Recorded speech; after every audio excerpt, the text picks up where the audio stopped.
Hello everyone. तो आज की मूवी है फ्रोजन। तो चलिए देखते हैं क्या है इस कहानी में। ये कहानी है दो बहनों की, एल्सा और एना। एना एल्सा की छोटी बहन होती है और वो उसे अपने साथ खेलने को कहती है। वो उसे पकड़कर ले जाती है और उसे मैजिक दिखाने को कहती है। एल्सा के पास एक सुपर पावर होती है। वो जब चाहे अपने हाथों से बर्फ को पैदा कर सकती है या उससे कुछ भी बना सकती है। एल्सा एना को मैजिक दिखाती है और उसके साथ खेलने लगती है। वो दोनों खेल ही रहे होते हैं कि एना थोड़ी ज्यादा एक्साइटेड हो जाती है और तभी एक हादसा हो जाता है और एना बुरी तरह घायल हो जाती है। एल्सा ये सब देखकर घबरा जाती है और जोर से चिल्लाती है और अपने माता पिता को बुलाती है। उसके माता पिता तुरंत वहां आते हैं और उसकी हालत को देखकर वो समझ जाते हैं कि उसे कहाँ पर लेकर जाना चाहिए। वो तुरंत उसे उनके पास लेकर चल पड़ते हैं। वहां पहुंचकर उसके पिता उन्हें बुलाते हैं। वो एक प्रकार के बौने लोग होते हैं जो राजा को देखते ही अपने असली रूप में आ जाते हैं। पैबी जो उनमें सबसे बड़े होते हैं वो एना को देखते हैं और कहते हैं कि अब लकी है कि ये उसके दिल पर नहीं लगी और भविष्य में ऐसा दोबारा ना हो, इसलिए वो एना के दिमाग से वो सारी पुरानी यादें निकाल देते हैं, बस कुछ अच्छी यादों को छोड़कर। एल्सा पैबी से पूछती है कि क्या वो मेरी पावर्स के बारे में भूल जाएगी। पैबी उसे कहते हैं हाँ, क्योंकि उसकी पावर्स खूबसूरत भी है और खतरनाक भी, इसलिए उन्हें इन पावर्स को कंट्रोल करना सीखना होगा। उसके माता पिता ये सब सुनकर घबरा जाते हैं। वो महल में एल्सा की पावर्स को सबसे छुपा कर रखते हैं, एना से भी। एना एक दिन एल्सा को फिर अपने साथ खेलने को कहती है कि कैसे हम पहले दोस्तों की तरह सारा दिन खेलते रहते थे, पर अब नहीं, काश सब पहले की तरह ठीक हो जाए। वो फिर से उसे पूछती है पर एल्सा उसे मना कर देती है। एल्सा अपनी पावर से डरने लगती है। उसके फादर उसके हाथों में ग्लव्स पहना देते हैं ताकि वो सुरक्षित रहे, लेकिन धीरे धीरे उसकी पावर्स और स्ट्रांग होने लगती है और वो उन्हें अपने पास आने को मना करती है ताकि उन्हें उससे कोई नुकसान ना हो। एक दिन उनके माता पिता को कहीं दूसरे देश जाना होता है, लेकिन तभी रास्ते में एक हादसा हो जाता है और उनकी पानी में डूबने से मृत्यु हो जाती है। अब एना पूरी तरह अकेली हो जाती है और वो एल्सा के पास जाकर उसे अपने दिल का हाल बताती है। पर एल्सा हमेशा की तरह सबसे दूर रहना चाहती है, बिल्कुल अकेले। कुछ समय बाद एल्सा की राज्याभिषेक की तैयारी होने लगती है और दूर दूर से राजा राजकुमारों को बुलाया जाता है इस समारोह में शामिल होने के लिए।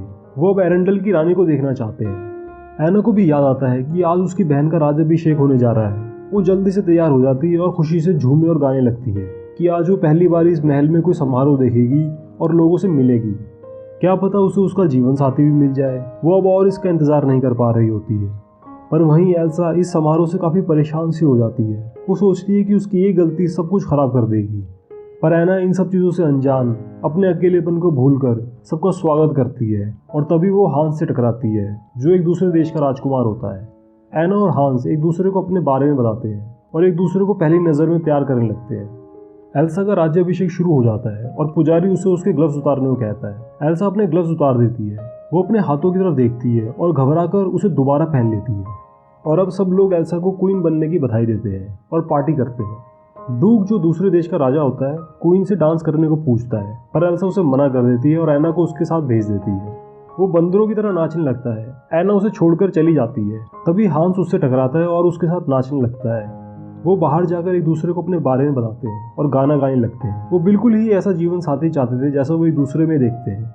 वो कहते हैं कि वो एक दूसरे के लिए ही बने हैं और एक दूसरे से शादी के लिए पूछते हैं। वो आपस में शादी के लिए तैयार हो जाते हैं। एना इस बारे में एल्सा को बताती है और कहती है कि वो हांस से शादी करना चाहती है।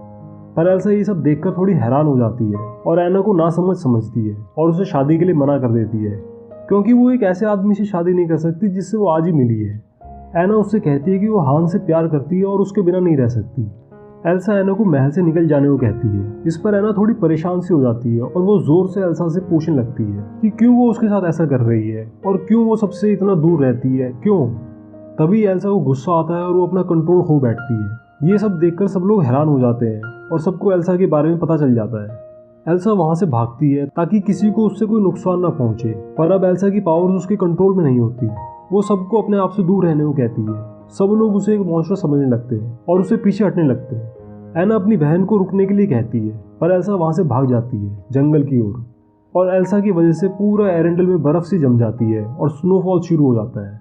डूक ये सब देखकर कहता है कि उसने पूरे राज्य को श्रापित कर दिया है और वो एना से भी डरने लगता है और उससे पूछता है कि क्या तुम भी उसकी तरह हो। वो उसे मना कर देती है कि वो सबकी तरह नॉर्मल है और कहती है कि उसकी बहन कोई मॉन्स्टर नहीं है, वो बस एक एक्सीडेंट था। एल्सा किसी को कोई नुकसान नहीं पहुंचाना चाहती थी।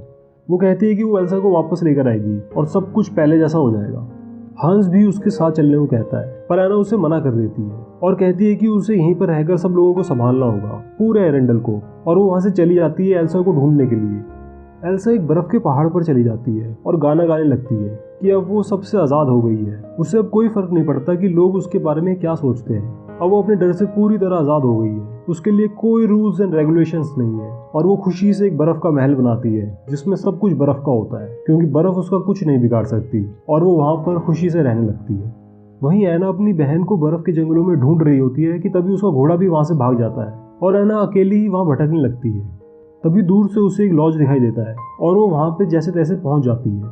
ओकेन जो वहाँ का ओनर होता है उससे पूछता है कि उसे क्या चाहिए। उसके पास ज़रूरत का सारा सामान है। ऐना उसे कहती है कि उसे कुछ बूट्स और कपड़े चाहिए और वो उसे वहाँ से ले लेती है।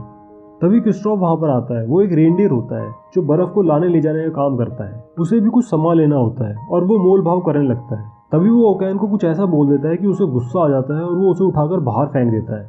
वो वहाँ से चला जाता है और एक पुराने से लॉज को देखता है और उसमें ठहर जाता है। वो वहाँ अपने रेनडियर के साथ गाना गाने लगता है। तभी ऐना वहाँ पर आती है और वो उसे नॉर्थ माउंटेन चलने को कहती है। वो उसे वो सारा सामान देती है जो उसे चाहिए होता है, जिसे वो कम पैसों की वजह से नहीं खरीद पाता। क्रिस्टोफ उसे सुबह चलने को बोलता है पर ऐना उसे अभी चलने को कहती है और वो दोनों नॉर्थ माउंटेन की ओर चल पड़ते हैं। रास्ते में ऐना क्रिस्टोफ को सारी बात बताती है कि कैसे वो हांस से मिलती है और उससे शादी करने के लिए एल्सा से पूछती है और इस बात पर एल्सा को गुस्सा आ जाता है और वो अपना कंट्रोल खो बैठती है और वहाँ से चली जाती है। क्रिस्टोफ थोड़ा हैरानी से पूछता है कि तुम एक ऐसे आदमी से शादी करना चाहती हो जिससे तुम उसी दिन मिली हो। वो बात कर ही रहे होते हैं कि तभी भेड़िए उनके पीछे पड़ जाते हैं और वो उनसे लड़ने लगते हैं। वो उनसे बचते बचाते पहाड़ी की दूसरी ओर पहुंच जाते हैं, पर इस बीच क्रिस्टोफ को नया स्लाइड पहाड़ी में गिरकर टूट जाता है। ऐना क्रिस्टोफ को कहती है कि वो वापस चलकर उसे उसका एक नया स्लाइड देगी, पर अभी उसे आगे चलना होगा। वो पहाड़ से अपने राज्य की ओर देखती है और काफ़ी परेशान सी हो जाती है। वो क्रिस्टोफ से पूछती है कि नॉर्थ माउंटेन कितनी दूर है। वो उसे कहता है बस वहाँ पर, और वो उसकी ओर चल पड़ते हैं। रास्ते में वो ओलाफ से मिलते हैं जिसे एल्सा ने ही बनाया होता है। उसे देखकर वो सब डर जाते हैं। वो एक बर्फ़ का पुतला होता है जो बहुत फनी होता है। ऐना उसे बताती है कि वो अपनी बहन को ढूंढ रही है जिसने पूरे राज्य को बर्फीला कर दिया है और वो वापस इस समर को लेकर आना चाहती है। समर का नाम सुनकर ओलाफ गाना गाने लगता है। उसकी अपनी ही एक सपनों की दुनिया होती है। वो उसी में खोया रहता है। वो ख्यालों में सोच रहा होता है कि जब समर आएगा तो वो क्या क्या करेगा, और वो उछलता कूदता उसे एल्सा के पास ले चल पड़ता है। वहीं हांस एरेंडल में सब लोगों की मदद कर रहा होता है जो बर्फ़ से काफ़ी परेशान हो जाते हैं। तभी डूक वहाँ पर आता है और वो हांस से कहता है कि हम लोग यहाँ बर्फ़ से जमकर मरना नहीं चाहते और उसे जल्दी ही कुछ करना होगा। तभी हांस का घोड़ा वहाँ पर आता है। वो उसे देखकर समझ जाता है कि ऐना मुसीबत में है और वो कुछ साथियों के साथ उसके पास जाने को कहता है। डूक भी अपने सिपाहियों को उस पर नज़र रखने को कहता है और ऑर्डर देता है कि मौका मिलते ही एल्सा को मार दो ताकि बर्फ़बारी हमेशा के लिए ख़त्म हो जाए। वहीं ऐना अपने दोस्तों के साथ नॉर्थ माउंटेन पहुंच जाती है एल्सा के महल पर, जो कि पूरा बर्फ़ का बना होता है। ऐना अंदर जाने से पहले थोड़ी देर सोचती है और अपने दोस्तों को बाहर रुकने को कहती है ताकि वो दोबारा उस पर गुस्सा ना हो जाए। वो ओलाफ को भी बाहर रुकने को कहती है। ऐना अंदर जाती है और एल्सा को आवाज़ लगाती है। एल्सा ऐना को देखती है और उसे वापस जाने को कहती है क्योंकि वो अपनी पावर से डरती है और किसी को कोई नुकसान नहीं पहुंचाना चाहती। तभी ओलाफ वहाँ पर आता है और वो उसे देखकर हैरान हो जाती है। वो उसे कहता है कि उसने ही उसे बनाया है। ऐना एल्सा को कहती है कि ठीक वैसे ही जैसे वो बचपन में बर्फ़ के पुतले बनाती थी उसके साथ खेलते हुए। ये सब सुनकर एल्सा वापस पुरानी यादों में चली जाती है और उसे वो एक्सीडेंट याद आता है। वो फिर से घबरा जाती है और ऐना को वापस चले जाने को कहती है। ऐना अपनी बहन को मनाने की बहुत कोशिश करती है। वो कहती है कि वो पहले की तरह बहुत प्यार से रहेंगे जैसे वो बचपन में रहते थे, पर एल्सा नहीं मानती और कहती है कि अब वो अकेले ही रहना चाहती है हमेशा के लिए और वो खुश है अकेले रहकर। ऐना एल्सा को एरेंडल के बारे में बताती है कि कैसे वहाँ पर बर्फ़बारी शुरू हो गई है और लोग बर्फ़ से जमे जा रहे हैं। ऐना अपनी बहन को कहती है कि वो फिर से एरेंडल को पहले जैसा कर दे, पर एल्सा उसे कहती है कि वो ये सब नहीं कर सकती क्योंकि उसकी पावर्स उसके कंट्रोल में नहीं है। ऐना एल्सा को विश्वास दिलाती है कि वो ये सब कुछ पहले जैसा कर सकती है। एल्सा कहती है कि वो ये सब नहीं कर सकती और फिर से उसे गुस्सा आ जाता है और उसकी पावर्स आउट ऑफ कंट्रोल हो जाती है और इस बार ऐना की दिल में शक्ति लगती है और वो घायल हो जाती है। तभी क्रिस्टोफ वहाँ पर आता है और वो ऐना को संभालता है। ऐना फिर से उसे अपने साथ चलने की जिद करने लगती है, लेकिन एल्सा को धीरे धीरे गुस्सा आने लगता है और वो अपना कंट्रोल खोने लगती है। वो एक बड़ा सा मार्शमैलो बनाती है जो उन सबको वहाँ से उठाकर बाहर फेंक देता है। ऐना को गुस्सा आता है और क्रिस्टोफ उसे रोकने की कोशिश करता है, लेकिन वो उस मॉन्स्टर पर एक बर्फ़ का टुकड़ा फेंक देती है जिससे उस मॉन्स्टर को गुस्सा आ जाता है और उन सबके पीछे पड़ जाता है। वो सब उस मॉन्स्टर से बचते बजाते पहाड़ी के कोने पर पहुंच जाते हैं और वहाँ एक रस्सी के जरिए वहाँ से नीचे जाने की कोशिश करते हैं, पर वो उस रस्सी पर लटक जाते हैं। ओलाफ भी उनके पीछे पीछे वहाँ पर आता है और उस मॉन्स्टर को रोकने की कोशिश करता है, पर वो उसे लात मारकर नीचे फेंक देता है।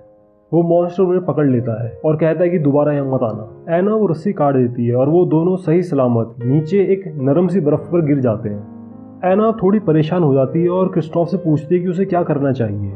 क्रिस्टोफ एना के बालों की तरफ देखता है और उसे कुछ अजीब सा लगता है। वो उसे अपने दोस्तों के बारे में बताता है जो उसकी मदद कर सकते हैं और वो सब उनके पास चल पड़ते हैं।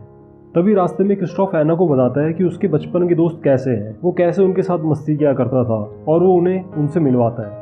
एना और ओलाफ दोनों क्रिस्टोफ को पागल समझते हैं। वो देखते हैं कि ये बस एक पत्थर के टुकड़े हैं और वो वहाँ से जाने लगते हैं। तभी वो सब पत्थर के टुकड़े अपने असली रूप में आ जाते हैं और क्रिस्टोफ को देखकर बहुत खुश होते हैं और उससे लिपट जाते हैं। वो एना को देखते हैं और उससे उसकी गर्लफ्रेंड समझने लगते हैं और खुशी से गाना गाने लगते हैं और पूछते हैं कि उसे क्रिस्टोफ कैसा लगता है, क्या उसके कपड़े ठीक है, क्या उसके जूते ठीक है, क्या वो तुमसे ठीक से बात करता है। वो जैसा भी है बहुत अच्छा है, तुम्हें उसे बदलना नहीं चाहिए। पर क्रिस्टोफ उन्हें मना कर देता है और कहता है कि वो पहले से ही किसी और से इंगेज है। वो सब उन दोनों की शादी करवाना चाहते थे। थोड़ी देर बाद एना बेहोश हो जाती है। पैबी जो उनमें सबसे बड़े होते हैं वो वहाँ पर आते हैं और एना का हाथ देखते हैं। वो उसे कहते हैं कि उसकी ज़िंदगी खतरे में है क्योंकि उसके दिल में बर्फ़ जम गई है और वो धीरे धीरे हमेशा के लिए एक बर्फ़ का पुतला बन जाएगी। इसका बस एक ही इलाज है कि वो अपने सच्चे प्यार के पास जाए और उसे किस करे जितना जल्दी हो सके। क्रिस्टोफ एना को हांस के पास चलने को कहता है और वो वहाँ से तुरंत चल पड़ते हैं। वहीं हांस एल्सा के महल पर पहुँच जाता है और अपने सिपाहियों से कहता है कि वो एल्सा को किसी प्रकार का कोई नुकसान ना पहुँचाए, आखिर वो एक रानी है। तभी वो बर्फ का मॉन्स्टर जाग जाता है जो महल के बाहर सोया होता है। वो उन सबको देखता है और उनसे लड़ने लगता है। उसके सिपाही महल में पहुंच जाते हैं और एल्सा को ढूंढने लगते हैं। एल्सा उनसे भागती है ताकि उन्हें उससे कोई नुकसान ना पहुंचे। एल्सा उन्हें हमला करने को मना करती है पर फिर भी वो उस पर हमला कर देते हैं। एल्सा अपने आप को बचाने की कोशिश करती है और उनके बीच जोरदार लड़ाई होती है। हांस भी उस मॉन्स्टर से लड़ रहा होता है और वो मॉन्स्टर लड़ते लड़ते खाई में गिर जाता है। एल्सा उन सिपाहियों से लड़ रही होती है और उन्हें मारने वाली होती है कि हांस वहाँ पर आ जाता है और कहता है कि तुम ऐसा मत करो। लेकिन तभी कुछ ऐसा होता है कि एल्सा घायल हो जाती है और उसे बंदी बना लिया जाता है। वो अपने आप को जेल में पाती है। उसे जंजीरों से बांधा होता है। वो बाहर खिड़की से देखती है अपने राज्य की ओर और सोचती है कि उसने ये सब क्या कर दिया। हांस वहाँ पर आता है और एल्सा को सब कुछ पहले जैसा करने को कहता है। एल्सा उसे मना कर देती है। वो उसे कहती है कि उसकी पावर्स उसके कंट्रोल में नहीं है और वो ये सब ठीक नहीं कर सकती। वहीं क्रिस्टोफ एना को महल लेकर पहुंचता है। महल के सिपाही एना को देखकर दरवाज़ा खोल देते हैं। वो उसे हांस के पास ले जाने को कहता है और महल के बाहर से ही दुखी मन से चला जाता है। हांस जो सबके साथ मीटिंग कर रहा होता है एल्सा के बारे में, एना को देखकर उसके पास जल्दी से आ जाता है। एना हांस से मिलती है और उसे सब कुछ बताती है कि कैसे उसके दिल में बर्फ़ जम गई है एल्सा की वजह से और अब एक सच्चे प्यार का किसी उसे बचा सकता है। हांस उसके करीब जाता है और उसे कहता है कि शायद तुम्हें उसके पास जाना चाहिए जो सही में तुमसे प्यार करता है। ये सब सुनकर एना को शौक लगता है। वो उससे कहता है कि वो उससे कोई प्यार नहीं करता, तुम मेरे पीछे पड़ी हुई थी पागलों की तरह। वो उससे कहता है कि तुम एल्सा को मार दो और सब कुछ पहले जैसा कर दो वरना तुम भी मारी जाओगी, और वो कमरे की आग को बुझा देता है।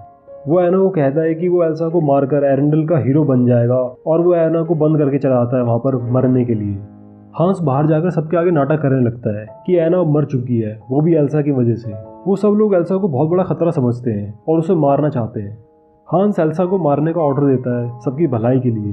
तो उसके सिपाही एल्सा को मारने के लिए पहुंचते हैं, लेकिन तभी एल्सा जेल तोड़कर भाग जाती है। वहीं क्रिस्टोफ एरेंडल को दूर से देखता है और उसे कुछ ठीक नहीं लगता। वो एना के पास जल्दी से आने लगता है। एना धीरे धीरे बर्फ से जमी जा रही होती है। तभी ओल्फ वहाँ पे आता है और वो एना को देखता है और उसके लिए जल्दी से आग जलाता है और उसे उसके पास ले जाता है। वो उसे पूछता है कि तुम ठीक क्यों नहीं हुई। एना उसे सब कुछ बताती है कि हांस उसका कोई सच्चा प्यार नहीं है, उसने उसे धोखा दिया है। ओलाफ उसे कहता है कि क्रिस्टोफ उससे प्यार करता है, वो हमेशा उसकी मदद करने के लिए तैयार रहता है। एना भी थोड़ी देर के लिए सब सोचने लगती है। तभी ओलाफ खिड़की से बाहर देखता है कि क्रिस्टोफ उसके पास बहुत तेजी से आ रहा है। वो खुशी से उछलने लगता है। वो कहता है कि क्रिस्टोफ हमेशा तुम्हारी मुसीबत में मदद करने के लिए पहुंच ही जाता है। एना भी उसके पास चलने को कहती है क्योंकि उसके पास ज़्यादा समय नहीं है और अब वो धीरे धीरे बर्फ बनती जा रही होती है। ओलाफ एना को जैसे तैसे महल के बाहर निकालता है और वहीं क्रिस्टोफ भी अपने रेंडियर पर तूफान से लड़ता हुआ एना के पास आने की कोशिश करता है। लेकिन तभी हांस एल्सा के पास पहुंच जाता है और वो उसे उसकी बहन के बारे में बताता है कि एना मर चुकी है, वो भी उसकी वजह से। ये सब सुनकर एल्सा को बहुत शौक लगता है और वो अपने पैरों पर गिर जाती है और अचानक सारा बर्फीला तूफान रुक जाता है। क्रिस्टोफ एना को देख लेता है और उसकी तरफ आने लगता है, लेकिन वहीं एना हांस को देखती है कि वो उसकी बहन को तलवार से मारने जा रहा है और वो क्रिस्टोफ के पास ना जाकर अपनी बहन को बचाने के लिए बीच में आ जाती है और पूरी तरह बर्फ का एक पुतला बन जाती है। एल्सा ये सब देखकर एना को गले लगा लेती है और जोर जोर से रोती है।